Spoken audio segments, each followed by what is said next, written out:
All right, so we're going to start our new unit, which is our imaging technology. So this is under our medical technologies, part 1, basics of imaging.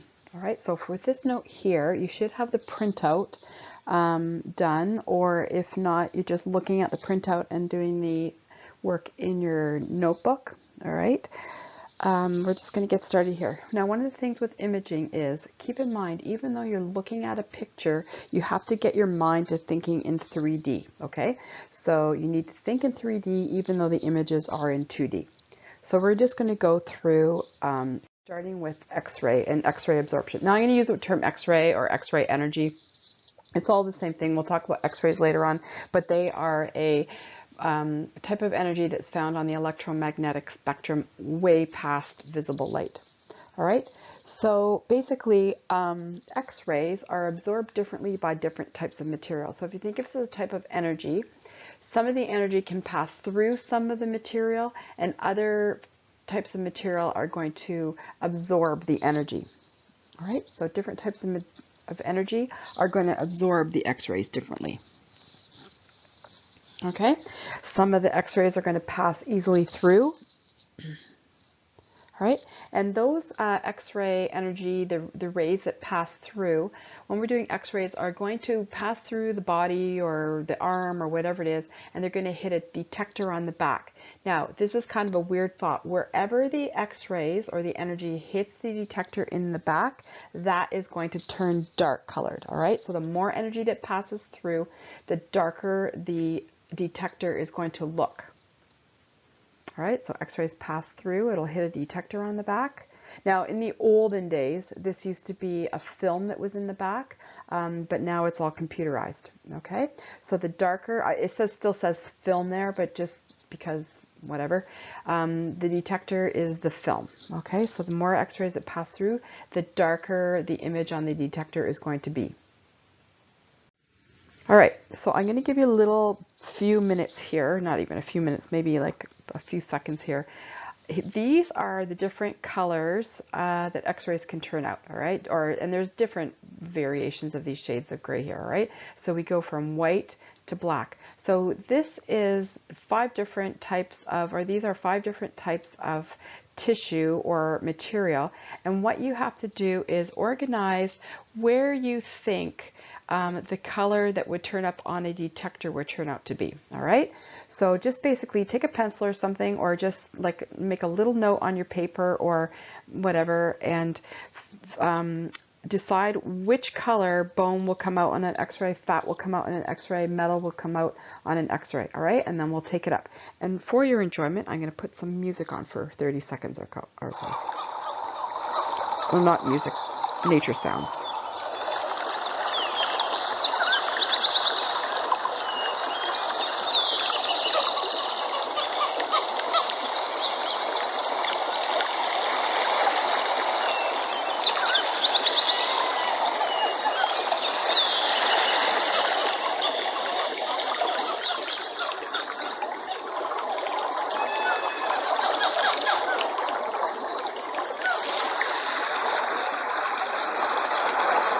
All right, so that was about 30 seconds. All right, so if you're wrong, no whippy-doos, that's okay, because this is what we're learning this stuff, okay?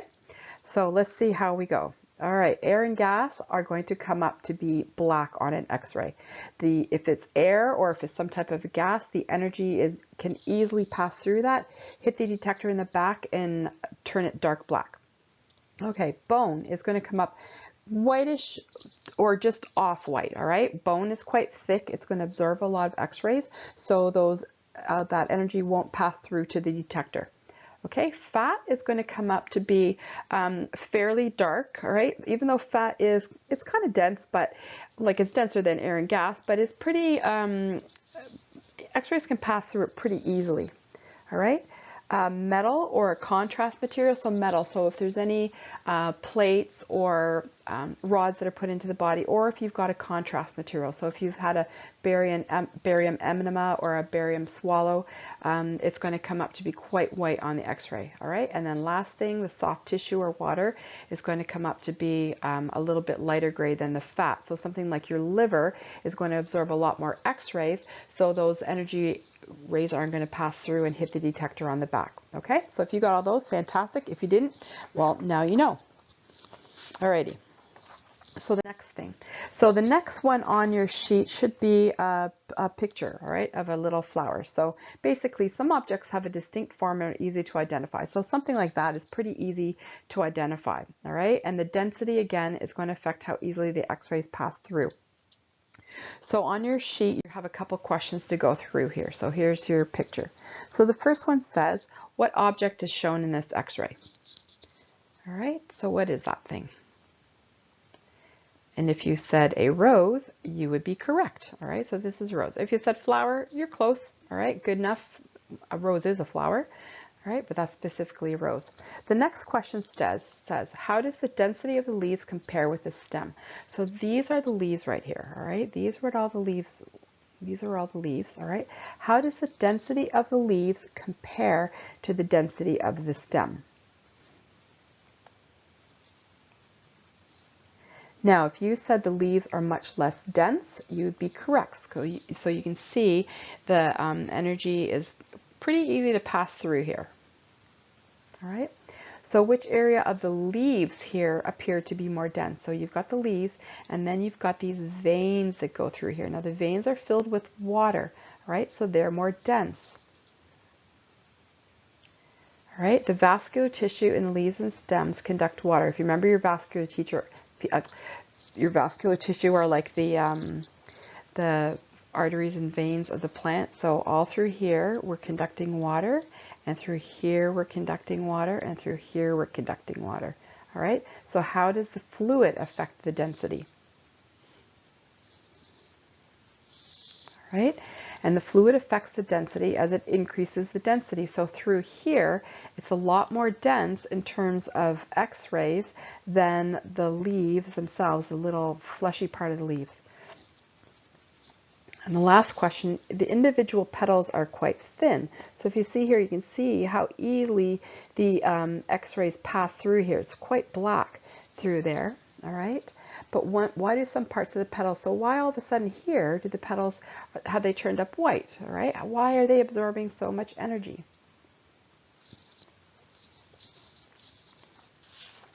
Right, and the reason they absorb so much energy is because they're overlapping, so they have more and more layers, which makes them more and more dense. So this is something that we have to keep in mind for when we're looking at things like ribs, where they're overlapping with each other, and it makes it look a lot more dense. All right, next page. So this is kind of an odd little section here. I had to get my model to help me with this grudgingly. All right, so normally in class what I would do is I would have the projector, and I would pretend that is the X-ray tube, and then I would hold my hand close to the X-ray tube. So just imagine that we're in class, and I've held my hand in front of the X-ray tube, and I've shone it onto the screen. All right, so this is what you would kind of see. All right, so put your hand close to the X-ray tube and examine the edge of this shadow and then describe. So I'm going to show you the shadow that we tried to draw. So look at the size of the hand, right?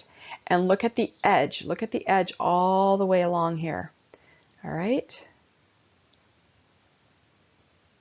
Now this was really strange because we took this picture on a yellow wall and it came out like this. I do not know why.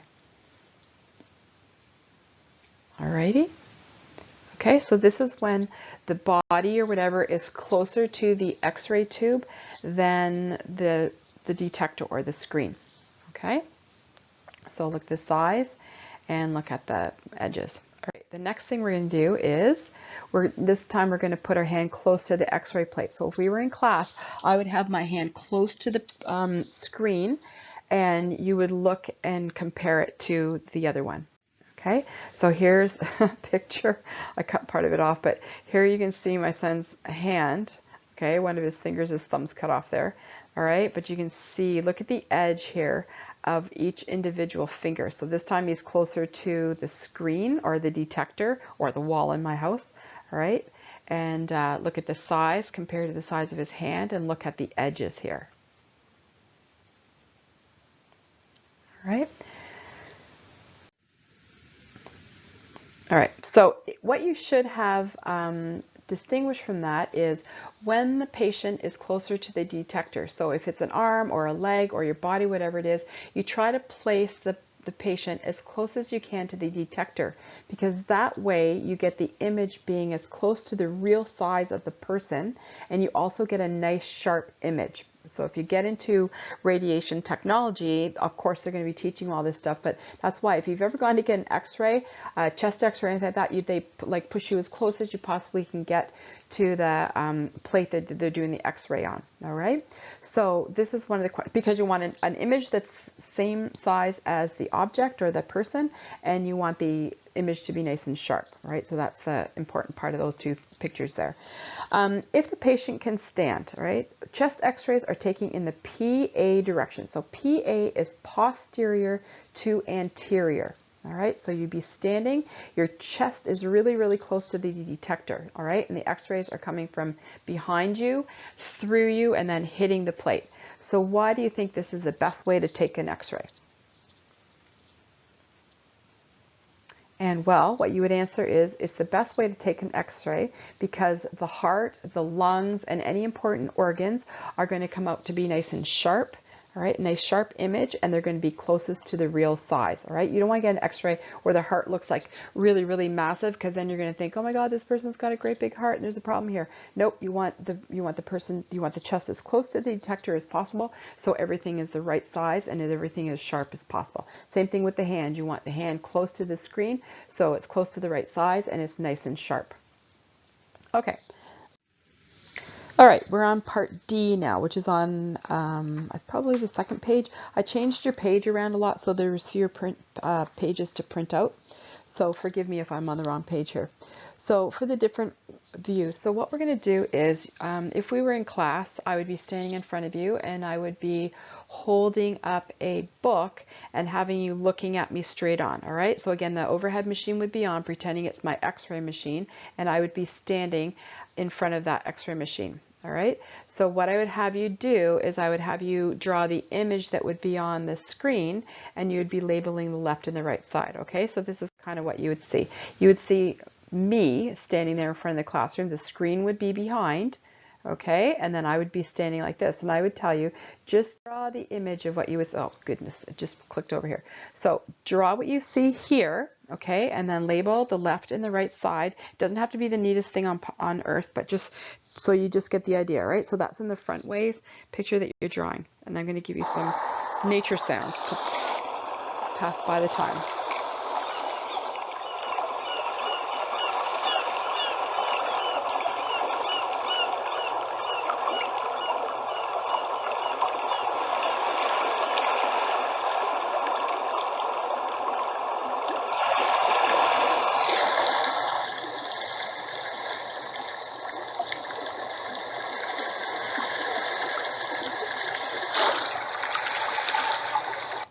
So let's label this, all right, which side we're going to see. Now this is the patient's side. We want to know which side is the left side and which side is the right side of the patient, okay? So here we go. Here's the left side and here's the right side. But if you're just looking at this, you don't see a whole lot of detail, right? Like, well, you'd see more on a real x-ray, but you just need to know which side is the left side and the right side. But we're missing something in here because, you know, when you looked at that, he was holding a book up, right? So, but we can't really see this in this x-ray.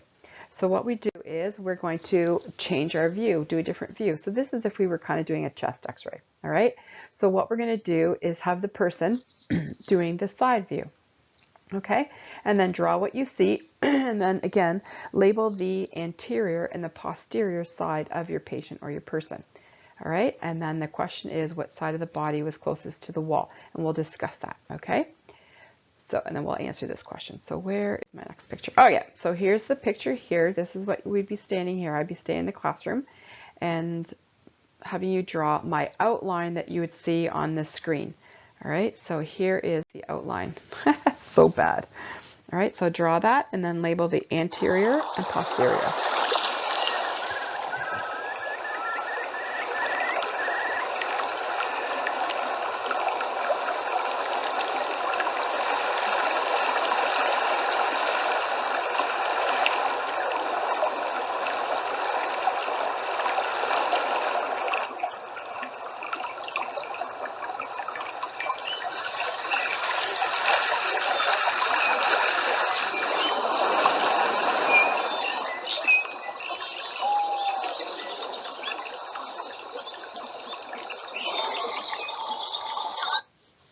Alrighty, so this shows you that this gives you more of an idea of a 3D, three-dimensional thing. When we're on the other slide, you just saw the straight on. When we go sideways, you can see here that there actually is a book in front of the person. So this gives us a little bit more of an idea of the depth of what's happening here. So there's the anterior side and the posterior side. Now the next question asked, which side was closest to the detector? All right, so in this particular case here, the patient's left side was close to the detector. All right. And so why are different views necessary? Well, because we need to get an idea of the 3D-ness of our subject. So we need to see the width and the height, but we also need to be able to see the depth. All right. We'll go on to the next slide. So the next one is some nuclear imaging. Now the nuclear imaging is kind of cool. That's a little bit of a newer technology compared to x-rays that have been around for over 100 years. So our nuclear imaging can be called PET scanning. There's a bunch of different names. Basically what we're going to be using is nuclear energy in order to do to get our images, okay? So one of the things we're going to have to do, if you remember back to grade 10, we talked about isotopes. So when an element has more neutrons or less neutrons than normal, and a lot of times it makes the atoms unstable. And when certain types of elements have unstable nuclei, they fall apart, and some of them release radioactivity as part of their falling apart process. All right, so we can use some elements that release some radioactivity and inject them, or have the person inhale them or ingest them, and they will be, those radioactive isotopes will be taken up into certain parts of the body. All right, so we can detect where that energy is in the body using this thing that's called a gamma camera. All right, so in this particular case, the person has the energy inside them and it's being emitted out of your body, and then a detector will be detecting it. That's different than when you're just standing there and the energy is being shot at you. In this particular case, you have the energy and you're shooting it, emitting it out of your body. Okay, so for the nuclear imaging, we're going to use a radioactive isotope. So it can be called a radioisotope, a tracer. Sometimes they call it a tracer or a radio tracer. So anything like that, they're all the same terms for this little radioactive isotope. So some radioisotopes are used, and some of them are, well, different ones are used depending on what they're looking for, because certain parts of the body will take up certain types of isotopes better. Okay, so the example I give you is technetium is taken up really easily by bone. All right, bone will take technetium up really well. Cancer cells will take up glucose really well. Brain cells will take up glucose really well. So we're going to use different radioisotopes depending on what we're looking up. Okay, so the radioisotope, which is a tracer, right, bunch of different names for them, depends on the part of the body being scanned. For example, technetium is used for bone scans because bone will take up that element. Okay, it'll take it up quite handily. I think it thinks it's calcium or something. Okay, so in this particular case now, the radioactive isotope that's in your body, the energy from that isotope is going to be emitted and taken up or captured by a gamma camera.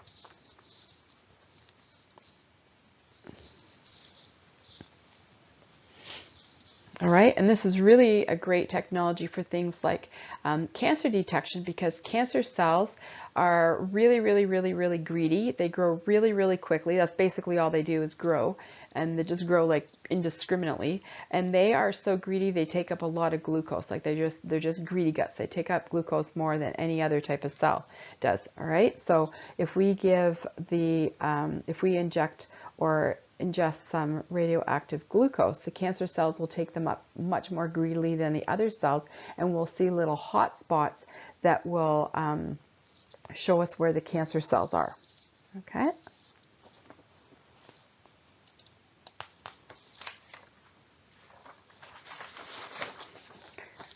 Okay, so the next picture you have on there for part E is the nuclear imaging, right? So the PET scanning. Alrighty, so this little guy here. Now, one way you can tell if you're having a nuclear scan is because I always say it kind of looks creepy. Where you look at the x-rays, you can kind of tell, well, those look creepy too, but they don't look as ghostly as the nuclear images do. Alright, so on this particular slide here, Okay, how does the image differ from an x-ray? So we saw in our x-rays, we haven't really seen our x-rays too much so far, but in an x-ray, normally the bones come up white colored, and here they're kind of grayish colored, all right? It seems like almost everything's a bit opposite. So, and we don't get the nice defined images that we do get on an x-ray. On an x-ray, you're going to get the structures like very, very obvious, where here, like look at the ribs here. They do show up as ribs, but they're not quite as distinct and sharp as they are in an x-ray. Okay, now we're going to talk later on more about the nuclear imaging, but a hot spot is anywhere that comes up as being black colored on a PET scan. All right, or a nuclear image, I should say. So if it comes up as a hot spot, okay, a hot spot. We can also have cold spots where it comes up as completely white because the cells there aren't doing things like taking up glucose, not metabolizing at all. So there's going to be little rules that we're going to take up about what a hot spot is. But for right now, there's two hot spots. So we've got one down here, which is the bladder. The bladder will usually show us up as a hot spot. It doesn't mean there's something wrong with the bladder. It just means that's where there's a lot of radioisotopes that are being flushed out of the body, and it's just being stored in the bladder until the person has a chance to go to the bathroom. And then up here on the shoulder, all right, we wouldn't expect there to be a little hot spot up there, right? You wouldn't expect there to be any gathering of metabolically super duper active cells. So this is a little dangerous hot spot. This little spot where we go, there could be something bad happening there. Okay, so that's the nuclear imaging. We are going to do more detail on this stuff later on. All right, now the next one that we're on is part F. Okay, so this gives a little idea about thinking in 3D, because when we do our MRIs and we do our CAT scans, we're going to be looking up through the person. So you have to keep in mind, we're going to be doing cuts in all sorts of different angles, and you have to imagine looking up through the person, like from their feet up to their head, or through one ear and out the other ear kind of a look. All right, so we have to start thinking in 3D. X-rays are easy because they're straight on, or easier because they're straight on, where the MRIs and the CAT scans get a little bit more difficult because we have different types of viewing. Okay, so the first thing I want you to do is you're going to rest your forearm on the table, all right? So just rest your, if we're in class, I tell you rest your forearm on the table. And then I would tell you to pretend that you're making a transverse cut. So I would show to you, you've got your arm on the table straight out, and we're going to cut halfway between your wrist and your elbow. We're going to do a straight cut right through there. All right, and then I would just say, just sketch out what you would expect to see if you were looking up your arm towards your elbow. So you've just cut your hand, you've cut your hand off about halfway up your forearm. You cut it off right straight through. What would you see if you were looking up? So I'll give you a few seconds to kind of sketch that out, and then we'll take it up. Here's our nature sounds.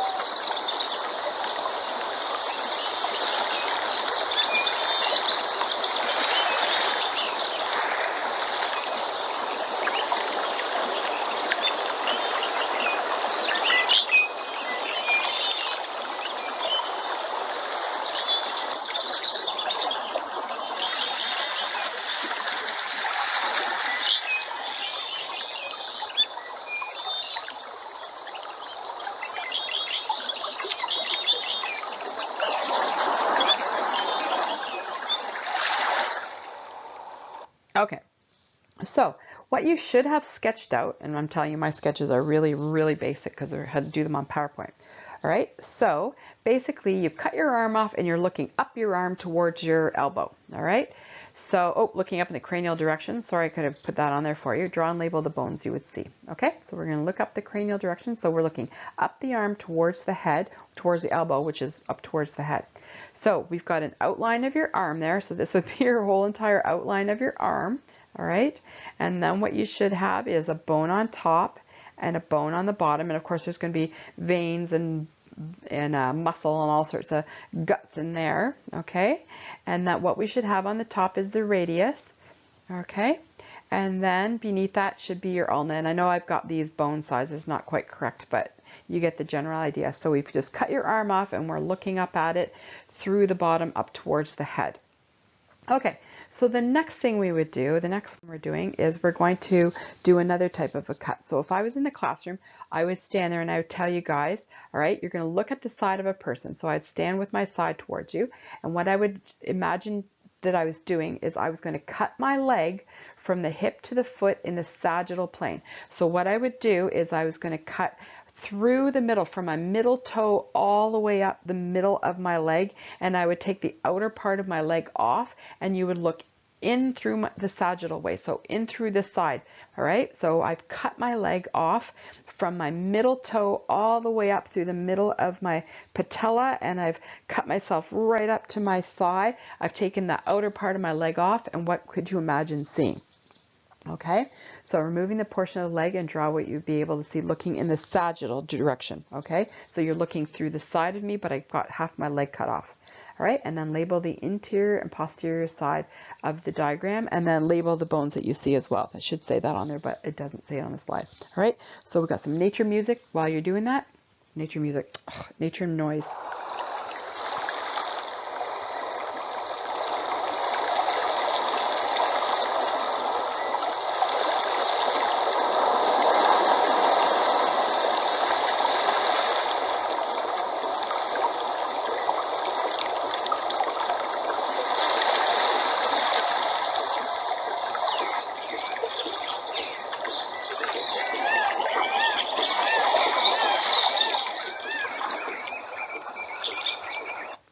Alrighty, so let's have a peek at what we're doing here. Okay, so I would have two bones there, all right? It doesn't look at all like a bone, but and another bone there, okay?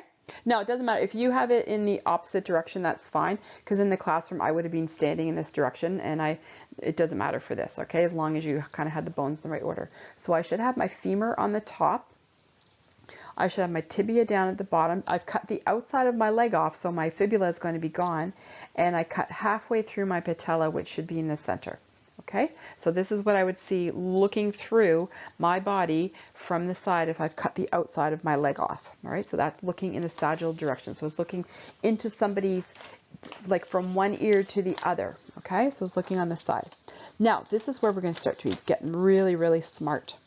So our next page here, I'm a little bit out of order because my sheets are a bit different.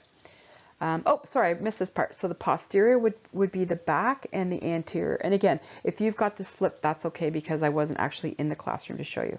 I could have done pictures of this too, and then I was like, ugh, it took me forever to get those other ones done. Alrighty, so here's our first CAT scan that we're going to be looking at to be smart. Alrighty, so this is crazy when you're first looking at it, all right? So a CAT scan, well, actually, you know what? I should change this. Change your sheets to say CT scan, all right? Because it should say CT scan. I can't believe I missed that again. Originally, they were called CAT scans because they did cut in slices from the top to the bottom, but now they cut in all sorts of different directions. So they're just called CT scans. All right, you can still call them CAT scans, but like that's an old-fashioned word for them. Okay, so basically these guys, they use x-rays. All right, so just like the x-rays, they're going to use x-rays. So the same rules apply. So things like gas and air are going to come up black. Things like bone or metal are going to come out to be white. All right, and then fats and tissue and all that kind of stuff are going to come out to different shades of gray there. Okay, now if they're cut in the axial direction, which is why it was called a CAT scan in the first place. So this is as if you're slicing the person from their feet to their head like a loaf of bread. You're cutting them right across in the transverse direction. Okay, so we would be viewing them in the cranial direction. So what you have to imagine is you're looking at the person from the feet up to their head. So this person that's here, this little slice here, what you're doing is you're looking up through them towards their head. All right, so the first question is, what organs are you examining?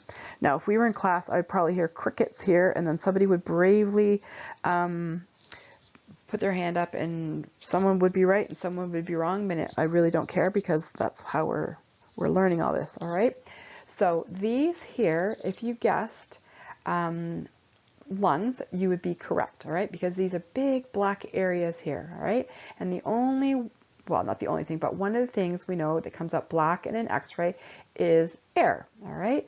So the only area in the body that's going to have two great big lobes of air are going to be the lungs, okay? So these are your two lungs. Now, another thing with when you're looking at x-rays is a lot of it is, again, is pattern based. So it's like the more x-rays and CAT scans and MRIs you look at, the better you're going to get. You just have to get used to looking at things over and over and getting really, really good at seeing those little specific things that are different. Now, these here, you might go, ooh, something bad is happening here, something bad could be happening here, something bad is happening here as well, all right? I wish I had the dummy from school, because it's always really nice to show you how it's cut when I have the big dummy there. I do have a couple big dummies at home, but anyway, so these would be the bronchi that are spread out when they first come in. So they're a little bit denser because they're smaller and they've got a little bit thicker tissue, okay? So these are normally there, all right? This is a normal organ that's there. This is a normal little spot that's here. This is normally here, and this is normally here. The other thing I should say too is the person is lying on their back. So they're lying on their back, all right? Feet are up to the air, and you're looking up through their, well, not looking through their feet, but you would be looking up towards their head. So what we're looking for, this next question is, where is the tumor here? Okay, so we're going to examine around. All right, I just told you that was normal, even though to me at first it looks like, what the heck is growing in there? That's normal here. These little white things, you know, these are the bronchi and bronchioles. They kind of spread out, and then we look around and we go, wait a cotton picking second, what is this little thing in here? All right, so this is not normal. That's not a normal thing in there. That's a little blip that's in there extra. So that would be the little tumor that we're worried about. Okay, and then what I want you to do is to try to figure out any two other distinct parts of the body that can be seen. Okay, so I'll give you a few seconds for you to, I'm not going to put the music on or the sound on, I'm just going to give you a second to take a peek and see if you can figure any other parts out.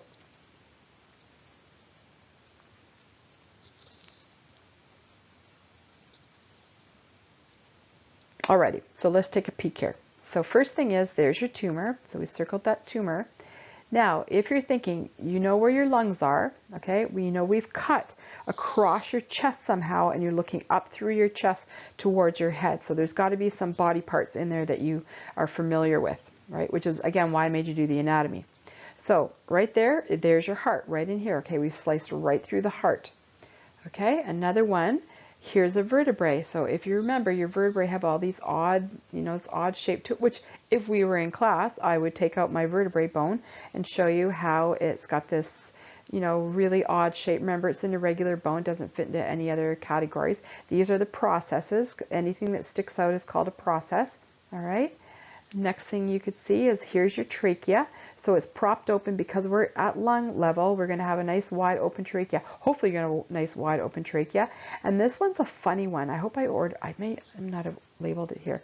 I'm afraid to move ahead in case I'm on the next slide here. But here, this is your great big aorta, right? So later on we get to the heart technology. You'll see how important this big honking aorta is.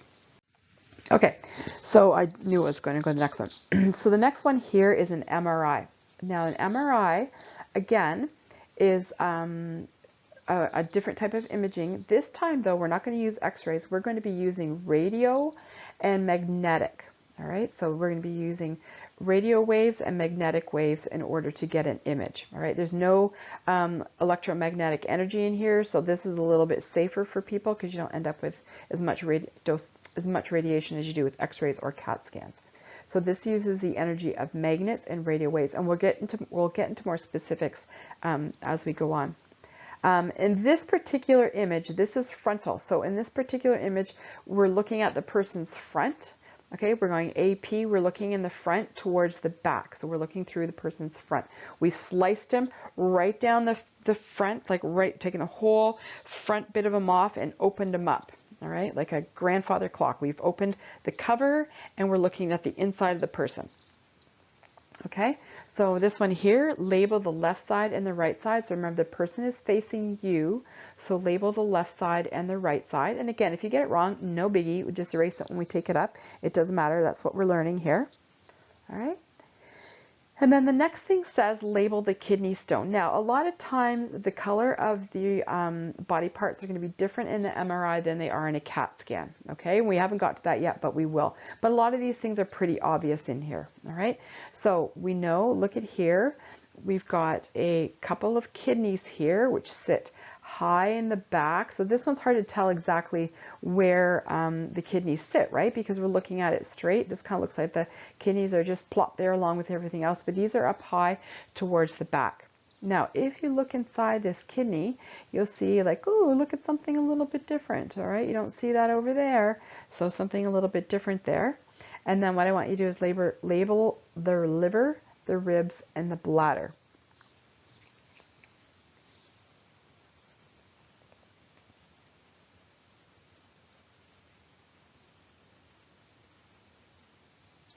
Alrighty, so let's take this up. Okay, so there's the left side and there's the right side. So the person is facing you, so that's their left, their right, and that's hugely, hugely important to make sure you always know the patient's left side and the patient's right side. Okay, there's our little kidney stone that's in there. It's not very little, it's actually pretty big. Alrighty, here's the liver. Now remember that liver is a great big organ, extends over to this side here. Okay, so the liver would go right across here. This is going to be a different organ in here. Alrighty, this would be your spleen that's in here. Okay, now you're going to label some ribs. Well, there's some ribs, a rib, a rib, a rib, a rib, a rib. So we've cut right through the ribs. And then the bladder. Okay, so there's the bladder down there. All right, just before or just down there sitting in the pelvis, all right, is going to be your bladder. All righty, so now on that page are some little quick questions. We're just going to do them right now all together, all right? And I'll be putting my little nature sounds on for you. Okay, so again, just use pencil, so if you get anything wrong, who cares, we'll fix it. All right, the first question on there says, label on this color gradient where you think the lungs, the femur, the fat, liver, swelling. So remember, swelling has a lot of water in it. And if you had a bone plate, a metal bone plate. So just put on the x-ray thing or on this gradient here where you would expect each of those things to come up. All right, so just put an arrow and just label it. And again, if you're wrong, who cares, we'll fix it. And then what I want you to do is what color would you expect each of the following to show up on the x-ray? Okay, so put it in. If it's wrong, no biggie. I'm going to try to see if I can find. Now I'll just stay with ocean sounds. All right, so I'll give you a couple minutes to do this.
Okay, so that was 2 minutes. I don't know about you, but I was falling asleep. Okay, so let's go through and put our answers in. Alrighty, so you would expect metal bone to come up, or metal bone plate to come up white, right? Metal is going to come up very white on an x-ray. Okay, your femur is going to come out again, just off white a bit, right? A little bit of energy may be able to go through a bone versus something like a metal. Swelling is going to come up to be a grayish color. You're going to have a lot of water, which is going to be dense. Remember, we talked about how water makes the stem of the rose whiter because it comes out to be more dense. Our fat is going to come out to be a grayish color because it's going to be dense as well, not quite as dense as bone or metal, all right, but it's going to be dense, but enough energy can get through that we've got a grayish color. Okay, our liver is a lot thicker, or not a lot thicker, but is pretty, whatever colored as well. And then finally, our lungs is going to allow a lot of X-rays to go through.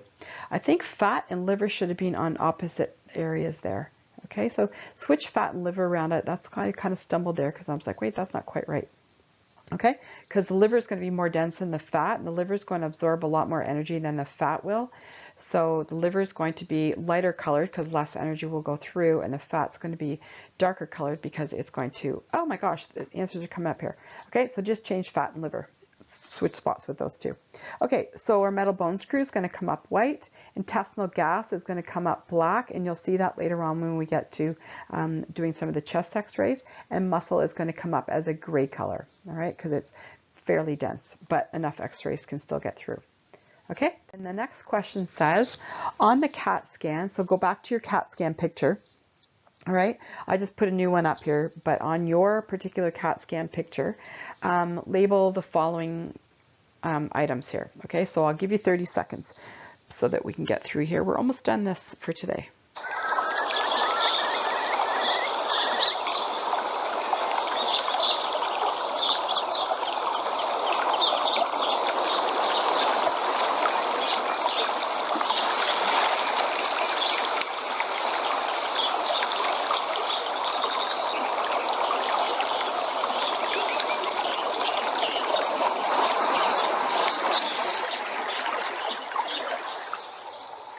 No, that was 25 seconds. That's long enough. Okay, so let's take a peek here. So we're looking for the spinal cord. So remember, the spinal cord is within the vertebrae. All right. So we're going, well, I guess we're doing sternum first. So the sternum, this is the one in between the ribs. We've got the sternum right down the center of the chest. All right. Because remember, we've got our lungs here. We need that protective bone there. All right. We've got the ribs surrounding the lungs, all right, and they're going to be whitish, and we've got our spinal cord here in the center of the bone. So the spinal cord is a little bit less dense in the bone, so it's going to come up as a gray color on the x-rays. Now if there's anything else you want to label on here or that you think you know, then go right ahead. We've got some muscle that's back here. You can see the muscle is kind of gray colored. We've got a little bit of fat around here, so we've got other things you can label on there as well. Alrighty, so the next one says, go to the, oh, the answer's already there. I won't even put the, you're not even going to hear the ocean sounds. So you're supposed to label the femur, the vertebrae, and the pelvic bone. So femur, down here, that great that big ball and socket joint here, great big femur. Alrighty, now this is on an MRI. One thing I'm going to point out right now for the MRI, because it's going to come up over and over again. If you're not sure if you've got a CAT scan or an MRI, what happens a lot of times with the MRI is if you remember the structure of the bone, all right, which I kind of stressed, I think. Yeah, I think I did anyway. Anyway, remember that outer portion of the cortex? Oh, that's how you make the thing. Remember we talked about the outer layer of the bone has that cortex, which is very, very hard. So what it's going to look like sometimes is that you have a bone that's being outlined with black Sharpie. All right, so if you see a bone that's black-lined in black or outlined in black Sharpie, or looks like, you're looking at an MRI here. Okay, here's your pelvic bone here. Oh, I like how I figured this thing out. And here's one of the vertebrae. So here's all your vertebrae here. This would be a disc in between here. All right, kidney, spleen up here. You've got some ribs here again as well. Okay, here's that big aorta coming down here. All right, this is the psoas muscle, this one here, and this one here is that big psoas muscle. So that's spelled P-S-O-A-S. Right, this is your pork loin or your beef tenderloin. These are like the prime cuts of meat out of an animal. Okay, so I do believe that's all for this lesson for today. Again, you'll have a quiz on this. Nice, just basic quiz. I'll leave it open for, a week for you to do it. Don't get behind on this stuff because it'll overwhelm you all at once with doing all this imaging, but it's very easy if we do it little by little. Okay? Alrighty, so go do the quiz and review your notes in between. If you don't get perfect the first time, just keep trying. You got 10 tries. So, you're welcome to do as many times as you need to. You're welcome to look things up to make sure you can get the right answer. Try the Quizlets first if there is Quizlets for this. Anyway, have a good day.